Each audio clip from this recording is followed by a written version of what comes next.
These words are either written by an anonymous person or by Leo Buscaglia. Pretty sure it's anonymous, but the internet tells me both. To laugh is to risk appearing a fool. To weep is to risk appearing sentimental.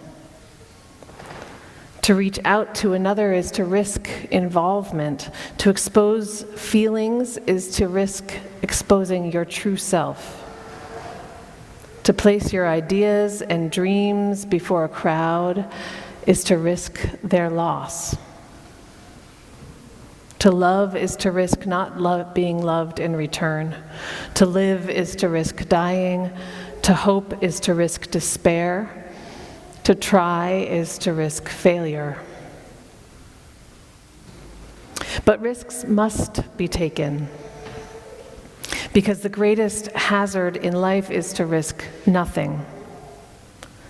The person who risks nothing does nothing, has nothing, is nothing. They may avoid some suffering and sorrow, but they cannot learn or feel or change or grow or live. Only the person who risks is free.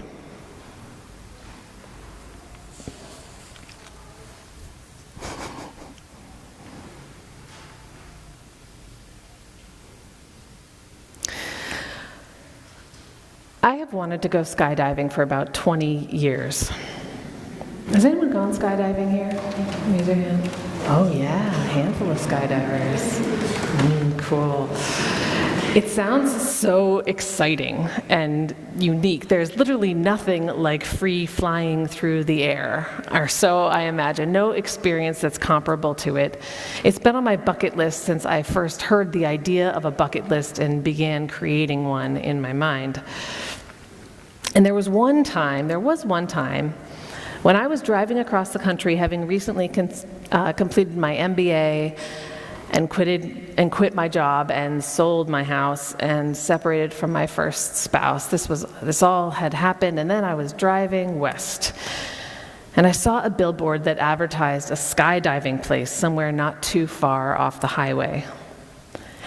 And I seriously considered seeking it out and checking skydiving off my bucket list in that moment. And looking back on it now, I realize that it was the time in my adult life when I had the fewest responsibilities and the most freedom to take a big risk, especially a big risk literally with my life.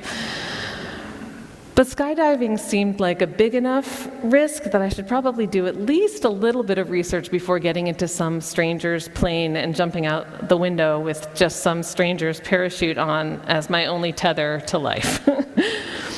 So I kept on driving.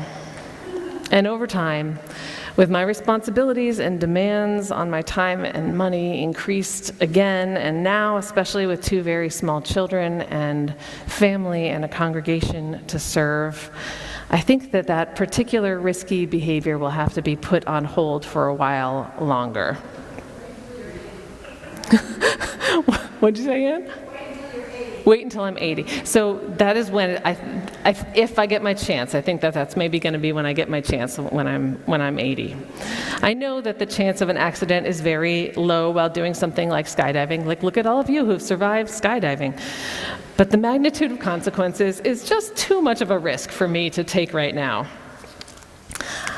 I am not much of a thrill seeker in general. I was raised by a nurse and an engineer, both people whose professions required them to be good at reducing risk. And from a young age, I was that kid who was balancing consequences and deciding whether to do something where I could lose. Because what's true is that most of the time I fear loss, and I fear failure. And that fear causes me to avoid risk. Or I suppose you could say it another way. You could say, I value what I've worked for. I want to succeed. And that desire causes me usually to take the safe option. Some people are the opposite. There are those thrill seekers in this world. Maybe those of you who are skydivers are thrill seekers, or maybe it was like the one thrill-seeking thing you would have done in your life.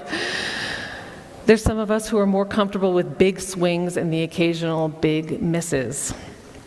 Brain scientists tell us that people's risk tolerance is somewhat related to the size of our brain's amygdala and our prefrontal cortex and the connections between the two areas of our brains. And surely our life experiences impact our choices around risk as well. But regardless of why we are the way we are, each of us has to judge and make decisions about hundreds of tiny risks every day. From jaywalking when a car is approaching a block away, to investing our retirement savings when we don't know what our golden years are going to look like, to signing up for a dating app when we have known heartbreak and rejection already in our lives. Now, I'm just kind of curious, how many of you would say that you're risk averse? That in general, you take the safe option? You raise your hands. And how about you virtually? Yeah, risk averse people virtually. And how many of you would say that you're comfortable with risk, either that you're a thrill seeker or that you're willing to take a big chance for a big reward? All right, thrill seekers. How about virtually? Thrill seekers here? All right.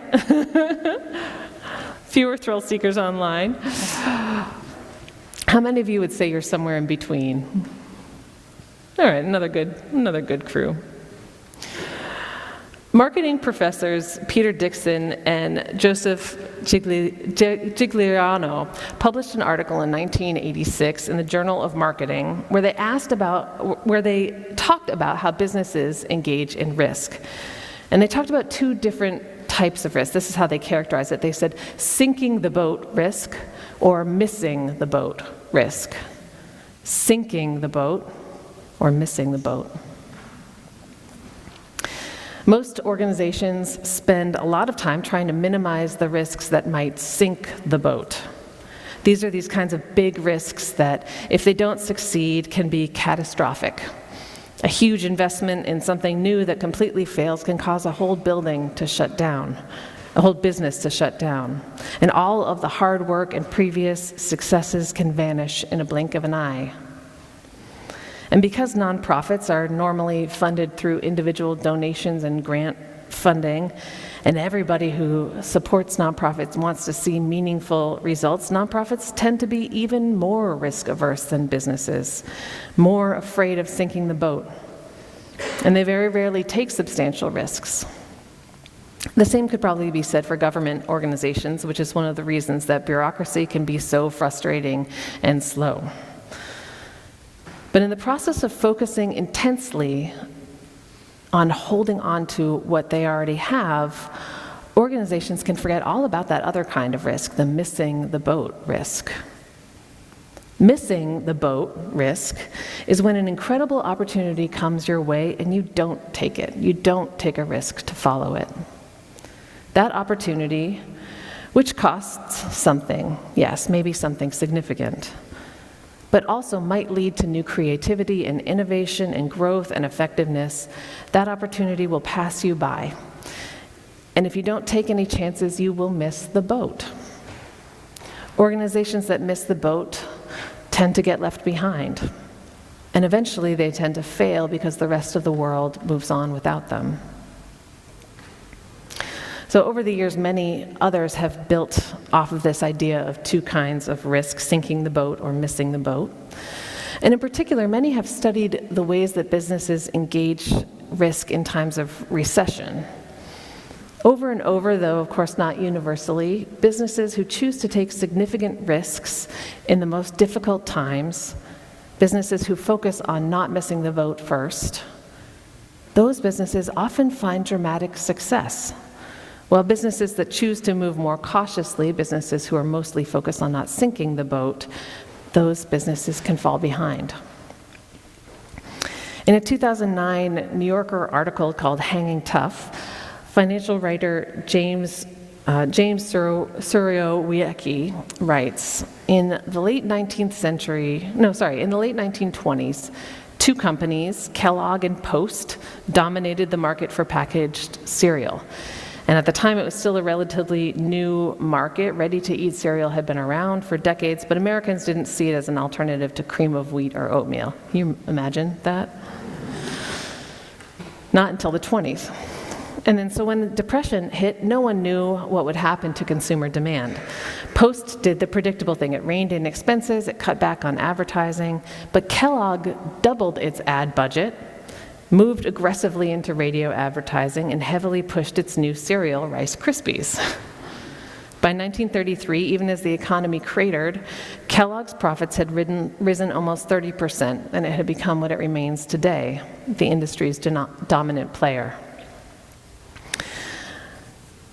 The article continues, you'd think that everyone would want to emulate Kellogg's success, but when hard times hit, most companies end up behaving more like Post.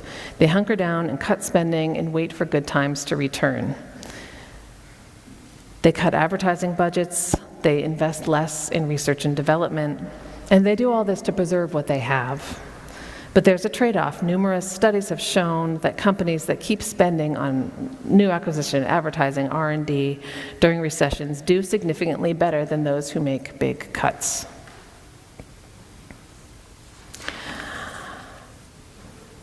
We are all of us facing difficult decisions in our lives right now, whether in our work lives or our personal lives or here in the life of the congregation. Each of us must decide on a regular basis how and what we will risk in order to live by our values, in order to speak our truth in love. To place your ideas and dreams before a crowd is to risk their loss, says Anonymous. And so here I'm going to go. I'm risking my dreams and ideas by placing them before you. And as I am risk averse, please, my friends, know that it costs me something to do this.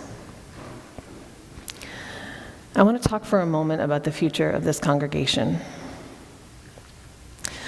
Our mission is to awaken love and justice in our lives and in the world.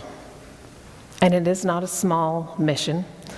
And though I am incredibly proud of the ways that we embody it, through our worship and our religious education, through our spiritual reflection and community building, through our care for one another, the ways that we have fun together, and through our work to dismantle systems of oppression here within this congregation and build justice around the world, I am proud.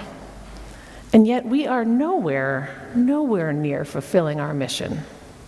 Because love and justice still lay dormant in many places in this city and around the world. Justice and love are still only groggily beginning to stir in many places in our own lives. Each week, newcomers join us. And usually it's many newcomers, regardless of whether they are the ones who feel comfortable enough to rise in greeting. Thank you for those who took that risk this morning. Most newcomers, though I'm sure not all, are seeking in their lives what we are trying to create here.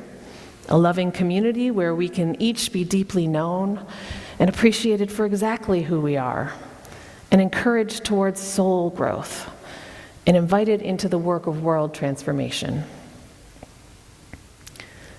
But it takes work to organize ourselves towards the kind of welcome that each of us would like to offer a newcomer in our community. And it takes effort to remain connected to one another, even if we have been members here for generations. It takes skill and talent and administration and time and consistency to be able to support the hundreds of people here as they carry out our mission in dozens of large and small ways, because most of the mission is carried out by you all, by the congregation, not the staff. But at our size of religious community, which is around 250 adult members right now, it's very common to need more staff to organize ourselves than we can quite afford. And so many congregations who focus most on sinking the boat or avoiding sinking the boat hit their limit when they become our size. They don't take the risk to invest in themselves so that they can avoid missing the boat of all the others who are seeking a religious community like them. 4 years ago, this congregation made a decision to change our staff model so that we wouldn't fall prey to that conundrum. We saw how much more we could do. We knew how many others were looking for what we could offer in this place, so many others who could transform and be transformed by this place. And when an organic moment to change our staff model arose, we restructured and we hired a second minister, Reverend Hannah, to come and help us get on the boat and see where the winds could take us next. And then 6 months later, the pandemic hit us. And though our new staff model helped us worship and make music and stay together as a community, it desperately helped us to build stronger networks of caring and connection. We didn't grow in membership or in financial giving the way that our previous trends had predicted that we might. And with inflation and other economic pressures that have impacted us and everybody else, we are not at a financially sustainable place just yet. So we're nearing the end of the public portion of our stewardship campaign for the next year. This is a time when we make the best estimate that we can of what we can give financially to this community. We are asking that those who have given in the past and can increase their giving by 15%, which we know is not nothing over last year's giving. We are inviting the new members and friends here to give generously as well, with the hope that together we can increase our total giving to something like $335,000. If we don't reach this goal, it is very unlikely that we will be able to keep a two-minister model. Even if we do reach this goal, it will be at least another year or two before we're back to a place of financial sustainability, and you, the congregation, may choose not to do that. In the meantime, we would need to draw on financial reserves that would then be not available for other purposes, for renovating our building or for investing and receiving the benefits of that investment. There are big questions ahead of us. And don't get me wrong, this congregation's membership has grown 83% since I arrived here 7 years ago. Yeah, it's a big deal. Our financial giving has grown 86% since I arrived 7 years ago. Our membership has grown 7% already this fall, just this fall alone. Right now, we are seeing some of the largest groups of newcomers that we have seen since the beginning of my time here when President Trump was elected. And our newcomers are, on average, more diverse than the congregation as a whole in terms of age and sexual orientation and gender expression and race, more diverse than the congregation on average. This community has grown enormously in recent years. And now that we are mostly able to be together in person again after the pandemic, we feel like our staff model is finally cooking with gas. Unitarian Universalism is a theology that speaks to all kinds of people, all ages, all races, all education levels, all economic statuses or classes, all gender expressions. And yet the vast majority of Unitarian Universalist congregations are almost entirely white, and they're older and highly educated and middle to upper middle class. The chance for our congregation is different than what is possible for many congregations who live in wealthier neighborhoods, or congregations who don't have access to public transit, congregations who haven't been doing the work of building young adult community for many decades already as we have, congregations who don't live in majority black cities.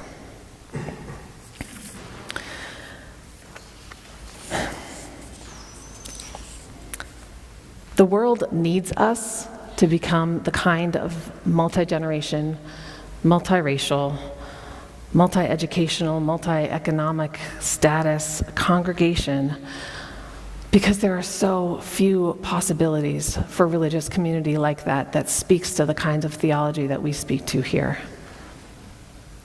And so here's the risk of missing the boat. It may not feel important to say that we want to grow, because many of us are already here, right? But there is a risk if we do not grow, or if we do not say that we do want to grow, that we are telling all of the new people who are here in this congregation that we don't care that they are here. We don't care if they stay. And there is a risk if we say we don't care about growth, that we are telling all of the Black and Indigenous and other people of color in this congregation that we are happy being a majority white congregation in a majority Black city. And there is a risk that if we say we don't want to grow, we are saying that we've completed our mission, that love and justice are awakened in our lives and in the world. Hallelujah, let's all go back to bed.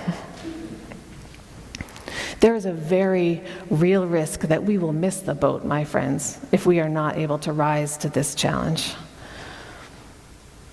And so today I'm asking you to think not only of the risks in our lives of sinking the boat, of the very real risks of drawing on reserves as a congregation for a couple more years, but also to think about what we might be missing if we don't. That needs to be held as preciously close to our hearts as any other risk.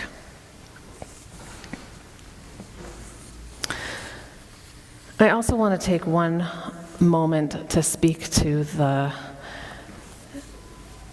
injustice that is happening in the world.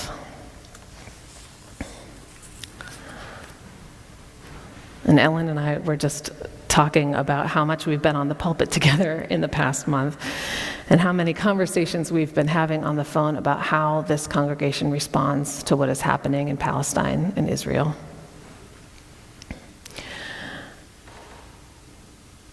There are heavy risks facing each one of us as we decide how we respond.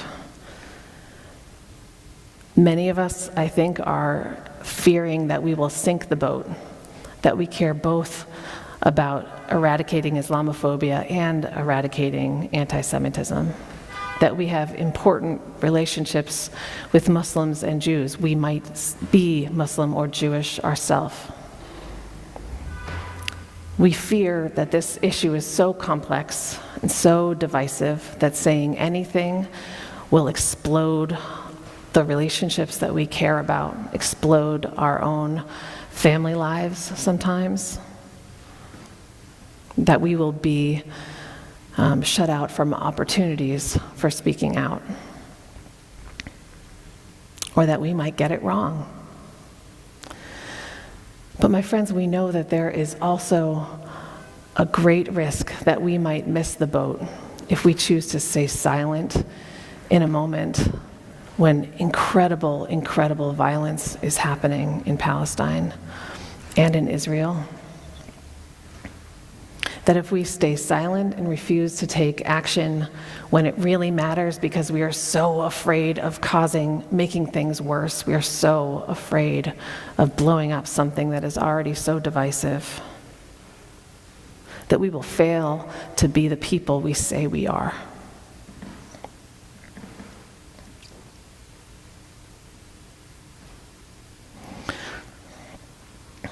And we will leave the people we say we are with high and dry. And so today, we're inviting you to do two things. One is our plate is going to be shared in a few moments, as it sometimes is. This week it's going to be shared. Oh my God, I'm going to get the name of the organization wrong. It's on the back of your order of service. And Ellen's going to speak to it more, with the Palestine Children's Relief Fund. So those of you who can give generously to help us also support the Palestine Children's Relief Fund, I invite you to do so later on in the service. There's also sheets with a QR code on many of the pews here, and I think hopefully we're going to have a link to it in the chat as well. That is a chance to sign a petition that is being created by Jewish Voices for Peace, which is one of the organizations that we are working with, calling for a ceasefire. And there's also a chance, if you want to sign that petition, there's a chance to then be able to make a phone call to one of your representatives. In the coming weeks, we are continuing to figure out how we can organize as a congregation. We know that many of you are doing the things you can in your personal lives, in the streets, in your social media accounts, educating yourselves. There's much, much to do, and no single way to do it. But we are going to be doing what we can to take the risk that we do not miss the boat to speak out on this issue and take action on this issue the way that we did with slavery in the 1830s and 40s and 50s and 60s, the way that we did with peace in the Vietnam era, the way that we have done with Black Lives Matter in the most recent decade.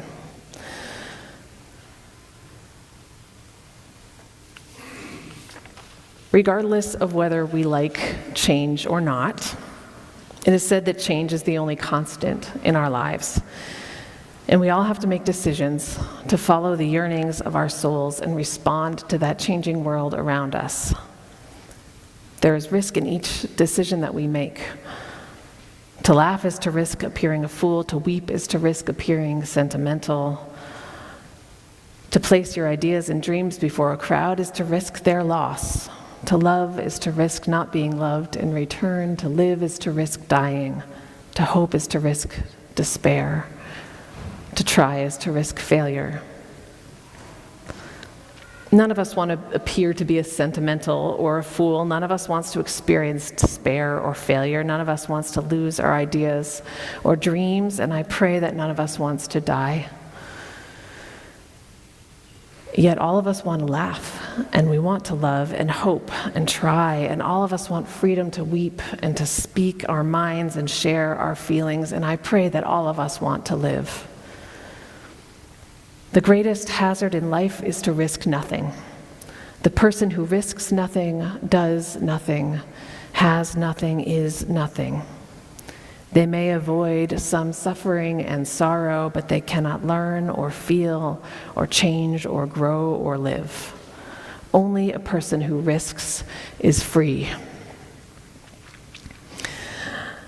I probably missed the boat on skydiving earlier in my life when it was a risk that I probably could have taken. And I hope I live to 80 to be able to take the risk then. But when I think on my life thus far, in my 42 years, and what I hope I think of on my life at 79, when I haven't yet gone skydiving, is that I might have missed out on that opportunity in my bucket list, but that I didn't miss the boat on speaking truth to power, on speaking truth in love, on showing up where I can, on loving as hard as I can, and on working towards a future that I am proud of. I hope you all can say the same, my friends. Amen, and blessed be. Hi, I'm Reverend Hannah Capaldi. And I'm Reverend Abby Tennis. We are the ministers at the First Unitarian Church of Philadelphia, where our mission is to awaken love and justice in our lives and in the world.